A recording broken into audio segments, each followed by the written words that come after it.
नमस्कार, स्वागत है आपका। आपके साथ मैं हूं अमित गर्ग शुक्ला और ये वक्त है क्राइम की खबरों का। एल्विश यादव एक ऐसा नाम जो जिस तेजी से शोहरत कमा रहा था उसी रफ्तार से बदनाम गली में मशहूर हो गया। बदनामी भी ऐसी कि कोई भी अपने बेटे को एल्विश जैसा न बनने दे। यानी जो यूथ एल्विश की ताकत थी, एक केस में फंसकर वही यूथ एल्विश उसे अपना मुंह मोड़ सकता है। वजह है नोएडा पुलिस की वो कार्रवाई जिसने यूपी से हरियाणा तक और पूरे सोशल मीडिया पर तहलका मचा दिया है। आरोप है कि रेव पार्टी और स्नेक वेनम के सौदागरों से एल्विश के संबंध है।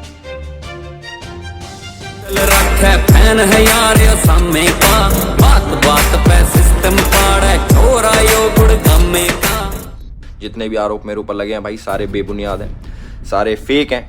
1% भी इनमें सच्चाई नहीं है। मैं पूरा सहयोग करने के लिए तैयार हूँ यूपी पुलिस के साथ। एल्विश एक ऐसा नाम जो आज की जनरेशन की पहली पसंद है। एल्विश एक यूट्यूबर जिसने कई रिकॉर्ड तोड़े।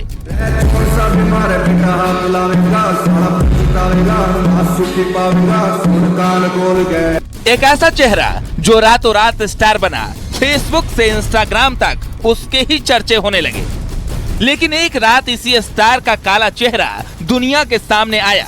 वो चेहरा जिससे सामना करना खुद एल्विश भी पसंद नहीं करता होगा। एनिमल वेलफेयर एसोसिएशन ऑफिसर के नाम से जो गौरव गुप्ता हैं, लक्ष्मी नगर रहने वाले, उन्होंने एक FIR पंजीकृत कराई है कि उन्होंने एल्विश यादव से संपर्क किया था कि उन्हें सांपों की व्यवस्था करने के लिए, तो उन्होंने एक राहुल यादव नाम के व्यक्ति का नाम दिया था। बिग बॉस के OTT का पहला विनर बना ये चेहरा दिल्ली NCR और हरियाणा के युवाओं का आइकॉन है। लेकिन इसी का दूसरा चेहरा है रेप पार्टियां, स्नेक वेनम और सांपों के तस्करी वाले गैंग से आखिर एल्विश का क्या रिश्ता है? क्या सच में एल्विश यादव रेप पार्टियां आयोजित कराता है? क्या सच में एल्विश सांपों की तस्करी और स्नेक वेनम के सौदागरों से मिला है, या सच कुछ और है? स्नेक वेनम का इस्तेमाल जो है प्लेजर ड्रग के रूप में कई पार्टियों में किया जाता है। इसको लेकर के काफी समय से हम लोग फॉलोअप में थे। PFA द्वारा इसको ट्रैप लगाया गया था, जिसमें ये कल लोग फंसे हैं और इनको अरेस्ट किया गया है। इन सभी बातों का सच एक ऑडियो में छिपा है, जिसे सुनेंगे तो सारा खेल समझ आ जाएगा। अब तक आपको एल्विश से जुड़ा पूरा विवाद समझ आ गया होगा। अब आगे आपको पूरी कहानी बताएंगे कि आखिर कैसे एक सोशल मीडिया स्टार नशे की काली दुनिया में फंसकर बदनाम हो गया, कैसे वो ट्रैप बिछाया गया जिसमें फंसे एल्विश अब सफाई पर सफाई पेश कर रहे हैं। पूरी कहानी बताएंगे अगले 10 मिनट में। खुद पर लगे आरोपों पर एल्विश यादव ने सफाई पेश की है और जांच में नोएडा पुलिस का सहयोग करने की बात भी कही है। लेकिन सवाल यह है कि उस पर लगे आरोप कितने सही हैं, और अगर सही है तो एल्विश यादव कब गिरफ्तार हो?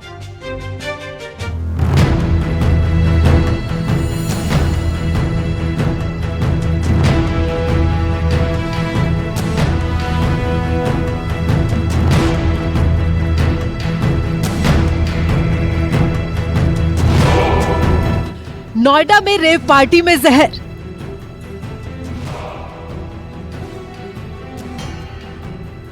गाजियाबाद में रेव पार्टी में पॉइजन,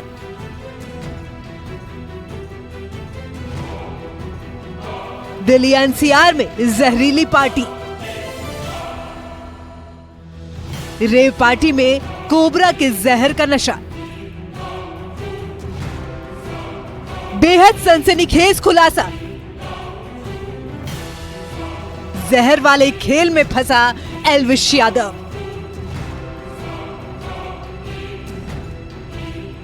इन तस्वीरों को देखिए, ये है यूट्यूबर एल्विश यादव। देखिए कैसे एल्विश यादव सांप से खेल रहा है।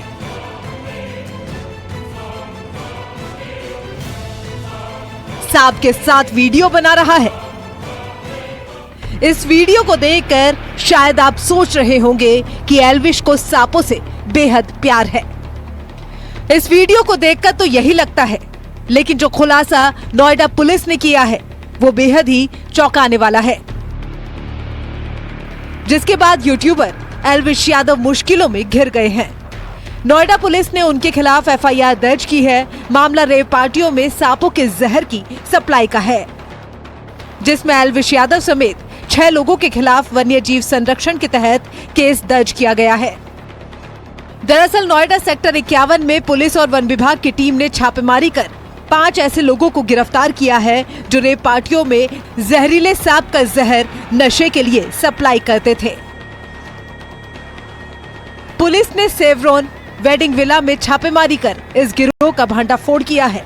इस मामले में पुलिस ने 6 लोगों के खिलाफ एफआईआर दर्ज की है, जिसमें फेमस यूट्यूबर एल्विश यादव का नाम भी शामिल है।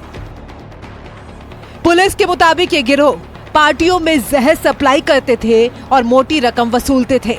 इनके पास से 9 जहरीले सांप भी बरामद किए गए हैं। साथ ही 20 से 25 ml जहर भी बरामद किया गया है। देखिए, इसमें एनिमल वेलफेयर एसोसिएशन ऑफिसर के नाम से जो गौरव गुप्ता हैं, लक्ष्मी नगर रहने वाले, उन्होंने एक एफआईआर पंजीकृत कराई है कि उन्होंने एल्विश यादव से संपर्क किया था कि उन्हें सांपों की व्यवस्था करने के लिए, तो उन्होंने एक राहुल यादव नाम के व्यक्ति का नाम दिया था, जिससे उन्होंने संपर्क करके उनको बुलाया था और कहा था कि ये सांप को का विष निकाल करके उसे रेव पार्टी में यूज करते हैं। इस वक्त फॉरेस्ट की टीम और पुलिस टीम भी गई थी, जिसमें 5 लोग गिरफ्तार किए गए हैं। इसमें 9 सांप बरामद हुए हैं। सर, कितने नामजद मुकदमे दर्ज हुए हैं, कितने लोग के खिलाफ? इसमें 6 लोगों के नामजद हैं, जिसमें 5 लोग गिरफ्तार हैं। सर, एल्विश यादव का बैकग्राउंड क्या है? वो जो मुझे पता चला है कि वो जो रियलिटी शो बिग बॉस है उसके विजेता हैं और वो डांस वगैरह भी करते हैं। कब तक गिरफ्तारी हो जाएगी इन लोग की? अब इस पर हमारी टीम काम कर रही है, जल्दी ही हो जाएगी। एक तरफ एल्विश यादव पर गंभीर आरोप लग रहे हैं, तो वहीं दूसरी तरफ एल्विश यादव खुद को बेगुनाह बता रहे हैं। एल्विश यादव का कहना है उसका इससे कोई लेना देना नहीं है और वो जांच में सहयोग करने के लिए भी तैयार हैं। हाँ जी गाइज, मैं हूँ आपका अपना एल्विश यादव और मैं सुबह उठा, मैंने देखा कि कैसे कैसे न्यूज़ फैल रही है मेरे खिलाफ। ऑल ओवर मीडिया में ये चीज़ हो रखी है, एल्विश यादव अरेस्ट हो गए, एल्विश यादव नशीले पदार्थ के साथ ऐसे ऐसे पकड़े गए। ये सारी चीज़ें जो मेरे खिलाफ फैल रही हैं, जितने भी आरोप मेरे ऊपर लगे हैं भाई, सारे बेबुनियाद हैं, सारे फेक हैं। 1% भी इनमें सच्चाई नहीं है। मैं पूरा सहयोग करने के लिए तैयार हूँ यूपी पुलिस के साथ, और मैं रिक्वेस्ट करूँगा यूपी पुलिस को, पूरे प्रशासन को, माननीय मुख्यमंत्री जी योगी आदित्यनाथ जी को, कि मेरी 1% भी 0.1% भी अगर इस चीज़ में इन्वॉल्वमेंट मिल जाती है, मैं सारी जिम्मेदारी लेने को तैयार हूं।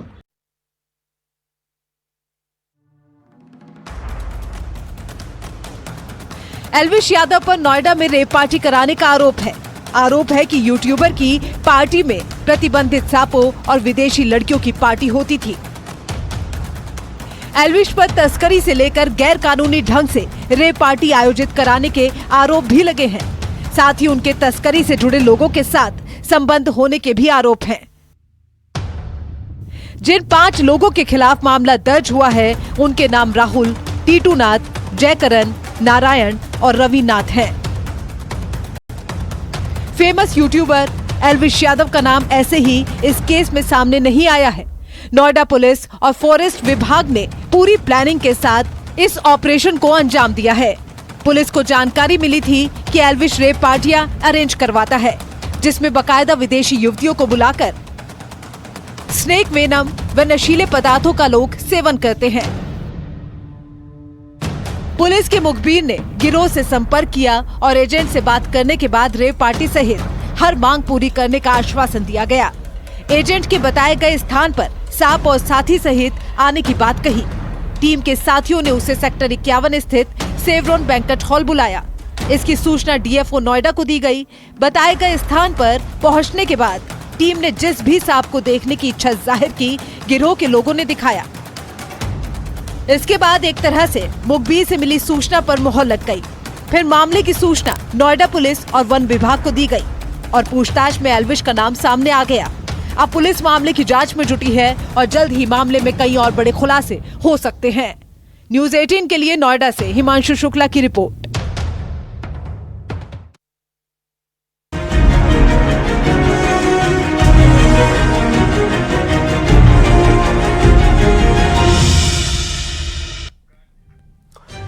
बीएचयू यानी बनारस हिंदू विश्वविद्यालय में 3 दिनों से बवाल मचा है। बवाल की वजह है आईआईटी बीएचयू कैंपस में छात्रा से छेड़छाड़ और बदसलूकी।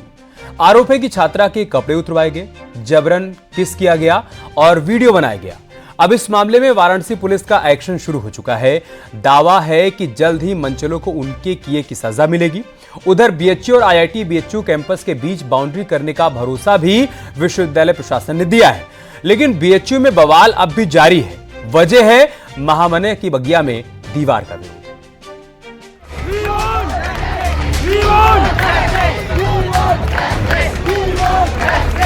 एक दीवार खड़ी की जा रही है बीएचयू और आईआईटी बीएचयू को, ये महामना के सपनों के ऊपर और उनके सीने के ऊपर दीवार खड़ी करने की एक कवायद की जा। महामना की बगिया को दागदार करने की साजिश हुई है। हमारी आईआईटी की बहन के साथ छेड़खानी का निराशाजनक एक अपराध हुआ है, उसको लेकर के हम लोग यहाँ प्रदर्शन कर रहे हैं, क्योंकि मुद्दा ये था कि हमें सुरक्षा चाहिए, लेकिन जो उनका निष्कर्ष निकल करके आया है कि बीएचयू आईआईटी बीएचयू को अलग कर दिया जाए, वो सरासर गलत है। यहाँ पर सुरक्षा को लेकर के समय समय पर इन्वेस्टिगेशन होने चाहिए। यहाँ पे सीसीटीवी कैमरास लेके जो कि एक्टिव नहीं है। होली की काशी में हैवानों की टोली घुसाई और बीएचयू कैंपस में एक बेटी को निशाना बनाया।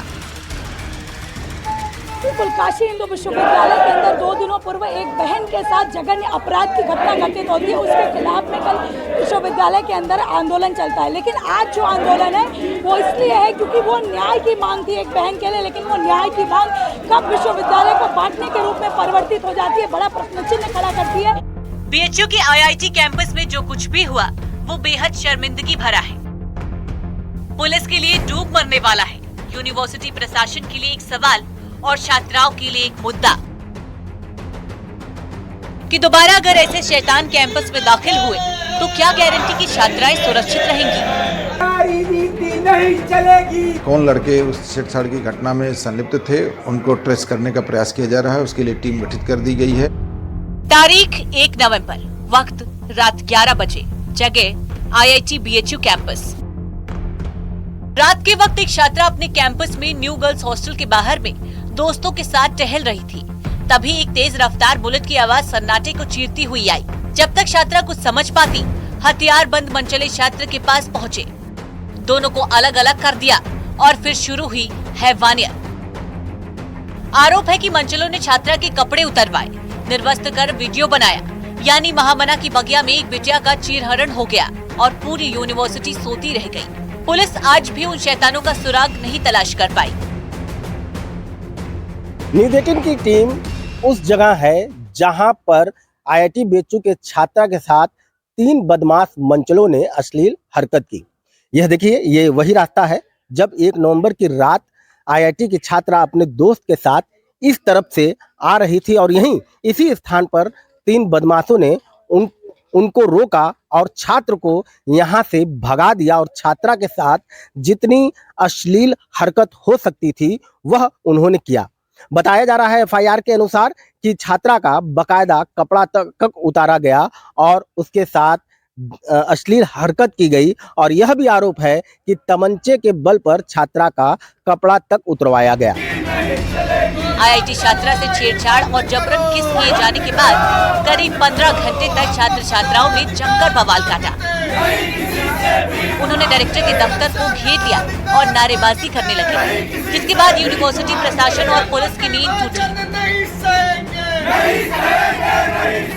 यहाँ पे बच्चे आज इकट्ठा हुए हैं प्रोटेस्ट के लिए और ये प्रोटेस्ट जो है वो सिक्योरिटी रीजंस की वजह से यहाँ पे किया जा रहा है।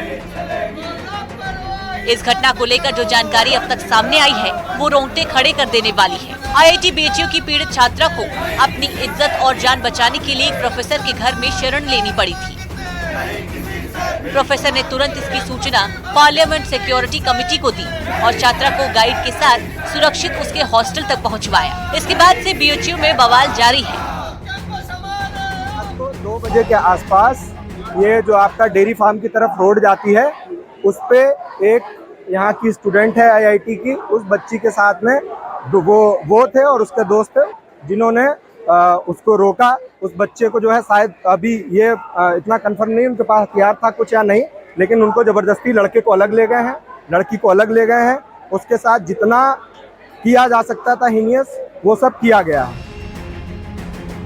आईआईटी बीएचयू के कैंपस में इतनी बड़ी वारदात हो गई, बवाल तो होना ही था। सैकड़ों की संख्या में छात्र जमा हो गए। गुरुवार को पूरा दिन हंगामा जारी रहा, जिसके बाद भारी संख्या में छात्र छात्राओं ने डायरेक्टर दफ्तर को घेर लिया और कैंपस को सुरक्षित बनाने की मांग और आरोपियों को गिरफ्तारी को लेकर प्रदर्शन करने लगे। इसी दौरान छात्र छात्राओं ने सोशल मीडिया पर वीडियो लाइव कर अन्य स्टूडेंट से भी मदद मांगी, जिसके बाद यूनिवर्सिटी प्रशासन को हॉस्टल का इंटरनेट तक बंद करना पड़ा। हालांकि अब पुलिस और यूनिवर्सिटी प्रशासन ने महामना की बगिया में दीवार खड़ी करने की बात कही है। साथ ही कैंपस में रात 10 बजे से सुबह 10 बजे तक बाहरी लोगों के प्रवेश पर रोक लगा दी है। एक महिला के साथ छेड़छाड़ के संबंध में एक तहरीर है पुलिस स्टेशन लंका को प्राप्त हुई, जिसमें सुसंगत धारा में अभियोग पंजीकृत कर लिया गया है। कौन लड़के उस छेड़छाड़ की घटना में संलिप्त थे उनको ट्रेस करने का प्रयास किया जा रहा है। उसके लिए टीम गठित कर दी गई है और कुछ बच्चों के द्वारा इस संबंध में जो है एक ज्ञापन भी दिया जा रहा है, जिसमें उनकी मांगे हैं कि उनकी बाउंड्री निर्मित की जाए, पर्याप्त प्रकाश की व्यवस्था हो, सीसीटीवी कैमरे पर्याप्त हों। इस संबंध में उनके प्रशासन द्वारा बातचीत करके समस्त कार्रवाइयाँ की जा रही हैं।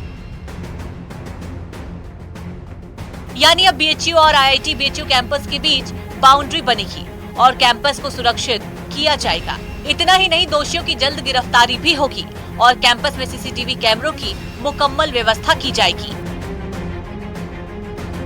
काशी हिंदू विश्वविद्यालय में आज एक नया मुद्दा को लेकर के धरना प्रदर्शन शुरू हो गया है। सेंट्रल ऑफिस पर एबीपी के सैकड़ों छात्र मौजूद होकर बकायदा यहाँ पे तालाबंदी कर दिए हैं मुख्य द्वार का, और आप देख रहे हैं यहाँ पर जमकर नारेबाजी हो रही है। यह मुद्दा यह है कि जिस प्रकार कल आईआईटी के छात्रों द्वारा धरना प्रदर्शन किया गया और देर शाम उनकी मांग मांगी गई कि सभी सिक्योरिटी के इंतजाम किए जाएंगे और साथ ही आईआईटी बीएचयू के चारों तरफ एक दीवार खड़ी होगी। उसी दीवार खड़ी होने के विरोध में ये छात्र यहाँ पर अब धरने पर बैठ गए। इनका साफ कहना है कि सिक्योरिटी की पे बात हो, लेकिन विश्वविद्यालय के बंटवारे की बात नहीं होनी चाहिए। हालांकि अब यूनिवर्सिटी कैंपस के बीच दीवार खड़ी करने को लेकर एबीवीपी कार्यकर्ताओं ने विरोध शुरू कर दिया है। वहीं दूसरी तरफ पुलिस पर भी गंभीर सवाल खड़े हो रहे हैं। एक तो यूनिवर्सिटी के अंदर बेटी का चीरहरण हुआ, दूसरा 3 दिन बीत जाने के बाद भी अब तक आरोपी पुलिस की पकड़ से दूर है। वाराणसी से न्यूज़ 18 के लिए रवि पांडे की रिपोर्ट।